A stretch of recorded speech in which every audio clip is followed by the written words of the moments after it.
So Netflix has just dropped the season 2 of The Movies That Made Us, and the first episode of that brand new series is Back to the Future. So what is it like? What can you expect? Well, stick around and find out.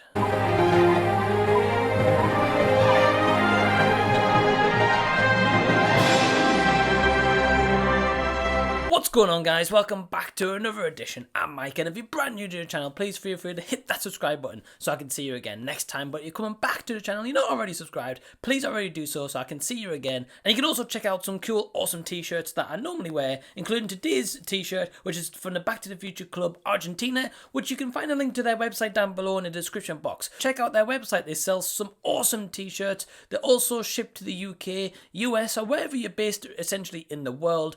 And please go give them some support, and every sale that they make, they do a donation to the Michael J. Fox Foundation, which is very key for this video because today we're talking about Netflix's documentary series, The Movies That Made Us. And I found out not too long ago that in this season 2, they were actually documenting an episode on Back to the Future. So I haven't actually seen season 1, so I can't comment on that. So I'm going into this completely open-minded. It's directed by Brian Volk-Weiss, and its new narrator in season 2 is Fee Chilan, if I pronounce that correctly. In terms of Back to the Future and what you can kind of expect out of this documentary, because I don't want to give into big spoilers or anything like that, but essentially I would say that this definitely caters towards brand new watchers of the film for the first time ever, but also avid fans like myself. So I personally found that this whole episode is essentially like how Back to the Future was made, and kind of prior to Back to the Future, kind of what legacy it's kind of left afterwards, and a little bit on Michael J. Fox. So what I would say firstly is there was some great behind the scenes stuff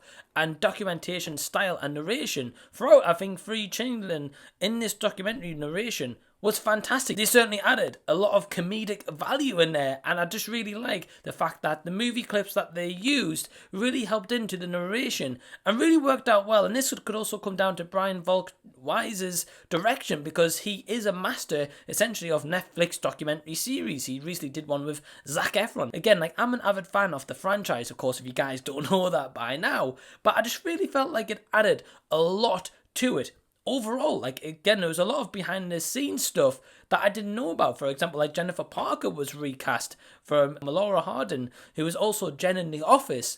She was originally Jennifer Parker, but she was originally too tall, so they got rid of her and obviously cast Claudia Wells. And of course, everyone knows about Eric Stoltz. And I felt like with Eric Stoltz's situation, they actually added in a little bit of what we maybe don't know so far. There were certainly elements in this where I felt like it really added to the overall arc and just the narration and kind of just the backstory of this amazing film and how it came to be. There were certainly elements in here I didn't sincerely know about. And Bob Gale does talk throughout this as well, so he gives a really clear picture on all of it. The main standout for me, so if you really think about Back to the Future, of course, everyone references Marty and Doc, and, you know, they won't ever be replaced.